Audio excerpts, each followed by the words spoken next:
waa sheeko murugo leh waxay ka hadlaysaa dilalkii cali iimaan sharmaake iyo mahad axmed cilmi waxaa qoray cabdinaasir xirsi iidle oo goobjooga u ahaa markii dilalkaasi la geysanayay 13 sano ayaa maanta laga joogaa markii la dilay mahad axmed cilmi iyo cali iimaan sharmaake waxa ay ahayd subaxnimo sabti ah baare 1:15 daqiiqo aroornimo 12 Agoosto 2007 waxaan ifka xalane uga degay bas aan ka soo raacay Balaaksi waxaan u soo degdegayay shaqadayda waxa bas kale ka soo degay mahad axmed cilmi iyo Saynab Abuukar hal mar ayaan afka saarnay wadadii idaacadda Hoon Afrika ee jidcadaha deegaanka Ciise Cabdi waxa sheeko noo bilaabay mahad waxa uu nooga sheekeynayay sidii shalay 10kii bishii 8 2007 loola dhaqmay wariyaashii idaacadda Shabeelle ee maalintaasi dhamaantood inta xarunta loogu yimid lagu xiray saldhigga degmada Howlwadaag iyadoo sheekadu meel fiican noo marayso ayaa waxa hal mar nagu soo dul dhacay 4 nin oo dhalinyaro ah mid kamid ah ayaa bastoolad madaxa kala dhacay mahad axmed cilmi hal mar ayaan cagaha wax ka daynay aniga iyo walaashay Saynab Abuukar isla markiiba gadaal ayaan soo eegay mahad dhulka ayuu yaalaa dhalinyaradii waxay afka saareen dhinaca bari ee miisaanka dhuxusha waan soo laabtay waxaan lugaha isugu toosiyay saaxiibkay mahad oo maskaxdiisu qubanaysay markiiba waxa ay yimid wariyaal kale oo qaarkood nadaba socdeen qaarkoodna idaacadda ka soo baxeen waxaana mahad loo qaaday isbitaalka Madiino markiiba qaar kamid ah shaqaalaha ayaa suuxay oo la rusheeyay qaar ayaa ooyay qaarna way ama kaageen aniga waan ka haray sababtoo ah maskaxdaydu ma fadhin waxaana islahaa maanta hadii la shaqeeyo sidee u shaqeyn doontaa markiiba waxa xaaladda loo sheegay agaasima cali iimaan waxa uu amray in idaacadda la damiyo waa uu yimid waxaan wada galnay shir aniga oo madluun ah cali waa uu hadlay waxa uu yiri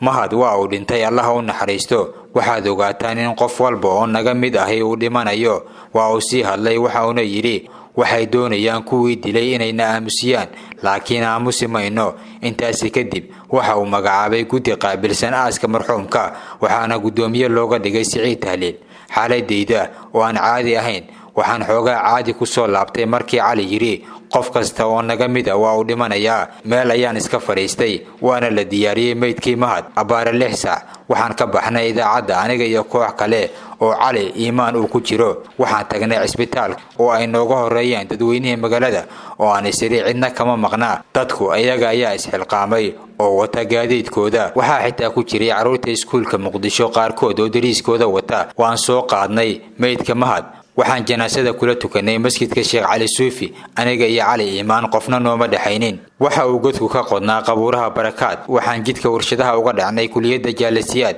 waxaan soo aasnay saaxiibkeen mahad markii la aasay cali iimaan ayaa la hadlay madaxda warbaahinta oo duugta joogtay waxa uu u sheegay waxayna ku heshiiyeen in idaacadda la damiyo muddo 3 bari ah waxaan ku soo laabanay wadadii anagoo aad u moral jabsan mar aan marayno meel dhexe oo aynan gaarin isbitaalka Carafaad ayaan maqalnay qarax waan soo eegnay gadaal maadaama qaraxu uu naga dambeeyay waan naxnay waxaan u qaadanay in la qarxiyay bas weyn oo ay saarayeen gabdho badan oo ciyaal iskuul u badan waan soo orodnay aniga iyo rag kale oo aan ka xasuusto Cabdiyare waxaaba la qarxiyay baabuurkii uu saaraa agaasiba cali iimaan waan soo bixinay waaba meyd dhulka ayaa la dhigay qof walba hortiisa ayuu u dhaqaaqay isaga oo dhabanada haysta waxa kale oo la yaabahay in aanay wax sidaasi ah gaarin dadkii baabuurka la saaraa sida darawalkii Duguf Falastiin iimaan iyo Sahal oo wariye Soomaali Kanadiyaan ah oo la shaqeynayay Reuters anigoo ama kaagsan ayaan gaarigii aan la socday soo saarnay meydka Allah u naxariistay cali iimaan sharmaake